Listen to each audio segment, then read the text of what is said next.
he let that small clover drop somewhere inside.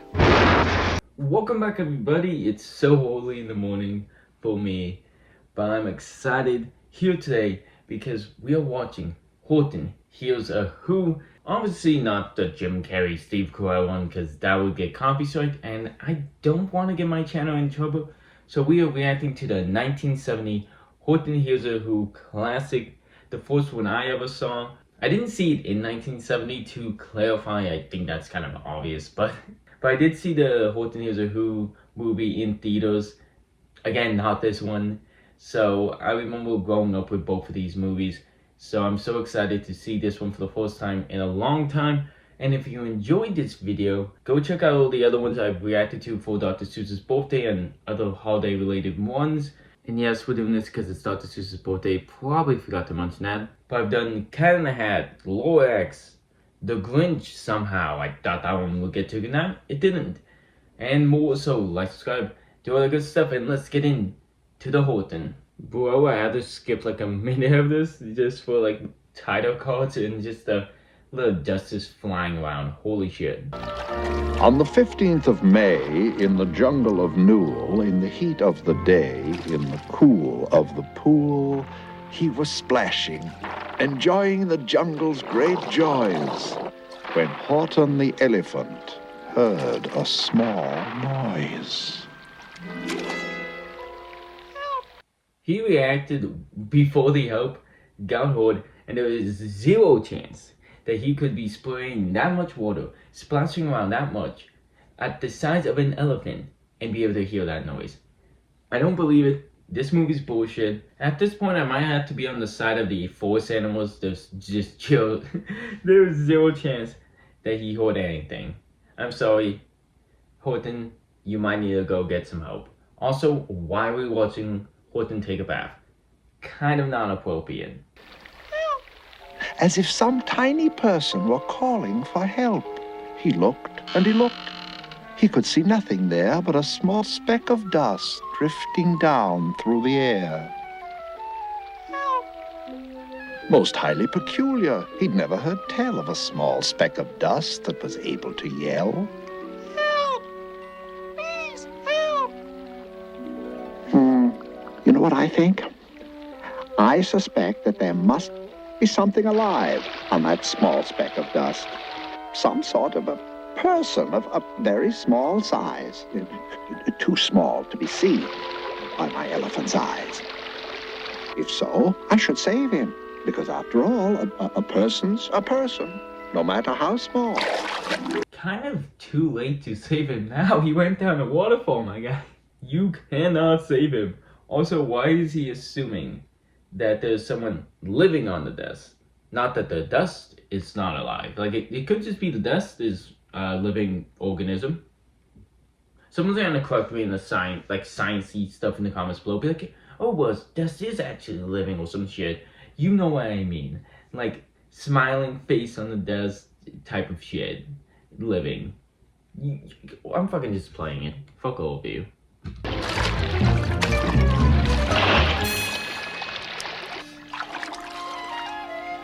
Yeah, whoever you are, all your troubles are over. I'll put you down safe on this comfortable clover. Move! It was Jane Kangaroo, and the small kangaroo in her pouch said, Humph, too! Okay, the little one at the end was so cute. Holy shit. From the start though, before we get into these two, how would Horton have been able to dive underwater and broken through a waterfall? That's not how waterfalls work. You don't just go through this point, you can get to this point. Like, I don't really need to explain it. You all know why that doesn't work, okay? But let's be honest. I get we're supposed to side with Horton, and what they do is gonna be mean. But, like, if you just saw your friend or someone you know, I don't remember if they're friends or not, just diving through water, talking to a speck of dust, you would be confused, right? You wouldn't just sit there and be like, yeah, this is what he usually does. Well, actually, maybe you know someone who regularly talks to specks of dust and shit like that, and maybe this is like not out of character. I don't know. I'm just saying. Why, that speck is as small as the head of a pin. A person on that? There never has been. I know it seems strange, but I tell you, sincerely, these extra big ears of mine heard him quite clearly. Horton, I've known you 12 years in the jungle of Newell, and I've always considered you somewhat a fool. But talking to dust specks, that is really cuckoo. Something has got to be done about you, and something's precisely what I'm going to do. This escalated so quickly. It's just like, you know, you're talking to a piece of dust. I always thought you were stupid, but man, you are dumb. You are dumber than I usually think you are. Holy shit, you're talking to dust. I gotta do something about you. Fuck you. It's like, he didn't even tell you he was talking to a speck of dust. There was no line where Horton explained what he was doing to her. She just walked over, somehow knew, and is like, yeah, I'm gonna have to do something about you. Fuck you. Holy shit. What a cunt. No, I'm... Oh god, I was kind of jokingly be on your side. But you're just so unnecessarily mean to my dude Horton.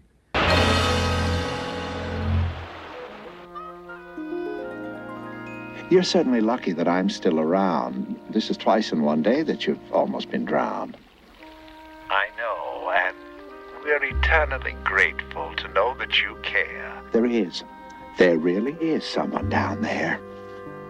And I wish to say this. You're a most splendid friend. You've helped everyone here on this dust speck, no end. You've saved all our houses, our ceilings and floors. You've saved all our churches and grocery stores. What? When did he build this? Or did he always have this? And more importantly, Horton's talking shit about like, oh, you almost drowned twice. Bro, you dove him underwater. You did drown him. Holy shit. And I don't know if they're using this machine to heal Horton. But if not, it would be implied that they could heal everyone, which would make sense. You know, it's small dust. It can heal everything even if they can't heal them. That was a weird hand gesture. Anyways, like, you could heal everything at that volume. It would be horrible. Especially when you hear some asshole kangaroo. Also, I do not remember who's looking like this. Oh god, he kind of actually almost looks like Dr. Seuss himself. I'm just saying. Poor Dr. Hoovy, I can see that it's rough to have all those troubles. You sure got enough. Anything I can do, any help I can lend, please call on me. Horton, your elephant friend. See what I mean, Mrs. Tucanella? He talks to dust specks. Mrs. Tucanella, it's our duty to warn everyone. Spread the word, Mrs. T, throughout Precinct 23. Really? This is highly confidential. Both flew like 2 feet. Couldn't the kangaroo do it herself? I love at first the board was just like, hey, do you know what? And it's like the boys just standing there like the entire time, only like halfway through it's like, oh wait, what the fuck? So I was just curious, what was the line that drove her over the edge of being pissed? It's like, oh, talking to dust, yep, elephant, okay, oh, makes sense. Oh!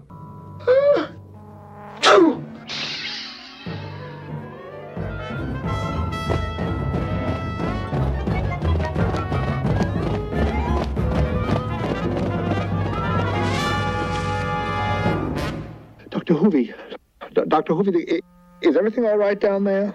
Yes, aside from a slight breeziness, everything's all right. But it is very discouraging, Mr. Horton. Nobody believes that you exist, or that anything exists outside his own little world. whole dude is depressed. Holy shit. It's just like, hey, are you doing okay? Oh, God. No. No, it is not. I'm having a bad week. It just, no one believes we are real. You just talk to the fourth person outside of your ward. You're already depressed that other people don't know about you. Holy shit. And I'm just saying, Horton has put them in danger 2 or 3 times. And he just got the speck of dust. Maybe it's better if they're just flying through the air on their own. Horton's not involved. I won't ever let you down. You're a person, after all. And a person is a person, no matter how small. Horton, since you've shunned my advice and still talk to that who, you have forced me to take drastic steps against you. And the small kangaroo in her pouch said, Me too. Yes, we've had enough of this rot. Gentlemen, do your duty. Rot, rot, rot, rot.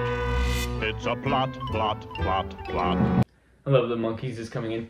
We have a plot, plot, plot. I wish they could include the songs, but I do know they get more copy strike than the actual movie does, so gonna have to skip them. I skipped 1 or 2 already. All I wanted to point out right here, though, is that I remember seeing before watching this movie, someone commenting on one of the YouTube uploads of this movie, that they enjoyed this one better because there's a scene, if you don't remember, in the newer movie where they're like throwing vines and trying to put Horton in a cage, and they call that scene traumatizing. Oh God, I don't mean to make fun of you. It's just the only thing I can think about. It's like, it was a kind of intense scene, but I just really, like, just thinking about, like, maybe someone younger than me when I watched the movie just being like, what the fuck is happening? They took Horton's clover, they carried it off to a black-bottomed eagle named Whizzer McQuarf, a mighty, strong eagle, very swift wing, and they said, Will you kindly dispose of this thing? Then that eagle flew off with the flower in his beak. Hidey-hi, hidey-ho, let us play hide and seek. Dr. Hoovy! Dr. Hoovy, fasten your seatbelts! Tie yourself down! Batten your hatches! Sandbag the whole town! Batten our hatches? I don't understand. What is a seatbelt? We're fresh out. What's a seatbelt? Holy shit. And I love that everyone in this movie needs to be explained to what is happening. I mean, we don't see the kangaroo talking to the monkey, but everyone just needs to be explained to, like, hey, this is what Horton's doing. This is messed up. The eagle just gets like, hey, can you dispose of this? And he's just like, yeah, I can go fuck with her. Yeah, I can go take this. And just like, not just takes it, like, fuck you, Horton, let's play hide and seek as he flies away. Find that, huh? I fear you are destined to fail. And he left with a flip of his black-bottom tail.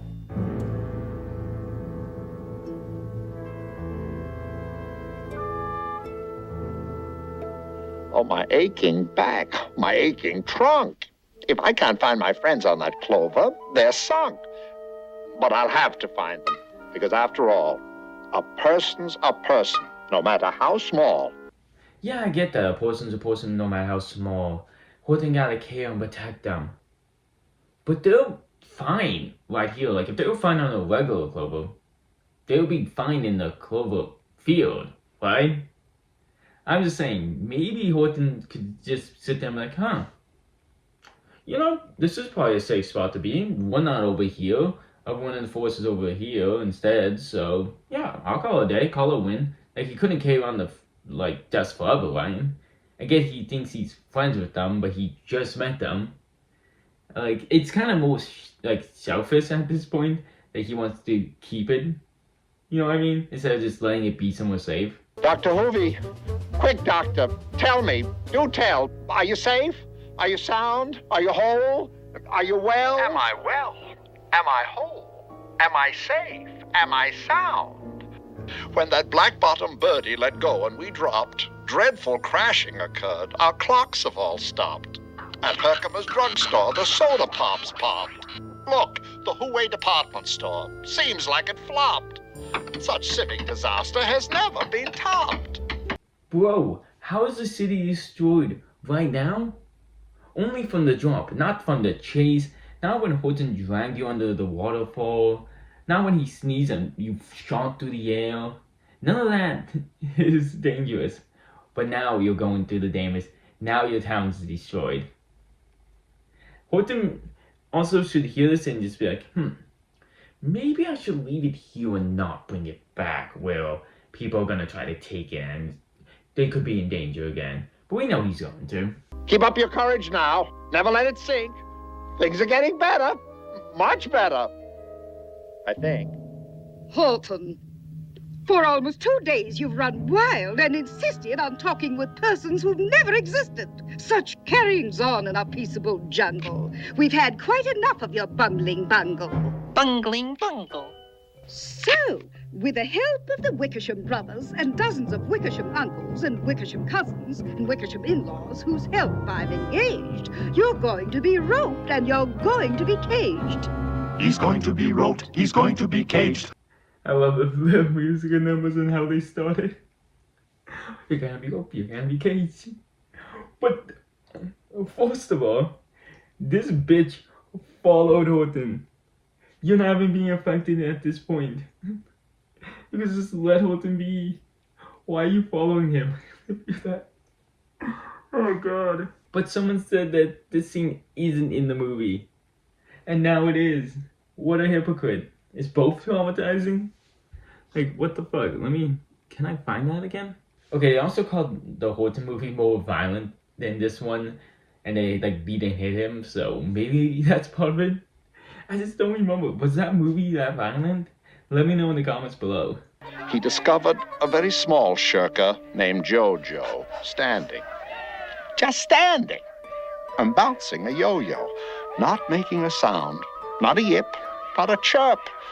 Come on, boy, you're needed! He grabbed the young twerp and he raced with the lad toward the Eiffelberg Tower, telling him, "This is your town's darkest hour." Thus he spoke as he climbed. Then he got to the top.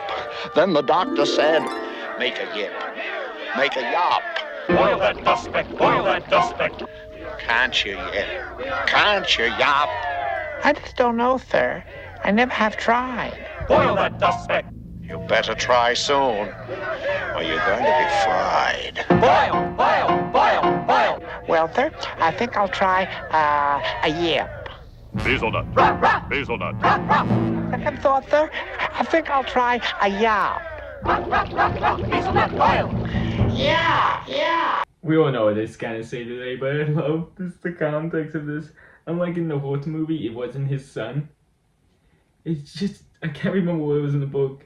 But he just goes around looking, making sure everyone's making noise. And he just finds a random kid who is just playing with a yo-yo. Takes the kid, brings him to the top of the place, and it's like, "Hey, we're gonna die." "Yeah, but I never made a yip before. Can you try?" I guess I can. Oh, holy shit, I love this movie. I love all the classic Dr. Seuss movies, even if I make some jokes about them. If you want to hear those jokes, go check out the other videos. We all know how this ends. It's all gonna end fine and dandy. Everyone hears the noise and shit like that, and Horton's not crazy. Again, we've had a bunch of Dr. Seuss movies on this channel for you to watch. Cat in a Hat, Lorax, The Grinch, Grinch vs. the Cat in a Hat, Grinch's Halloween movie. I think that's it. There might be another one or two. But now Horton joins the collection. If you enjoyed this video, give it a like. Let me know if you want to see anything else for me to react to. Until I see you again, have a good night.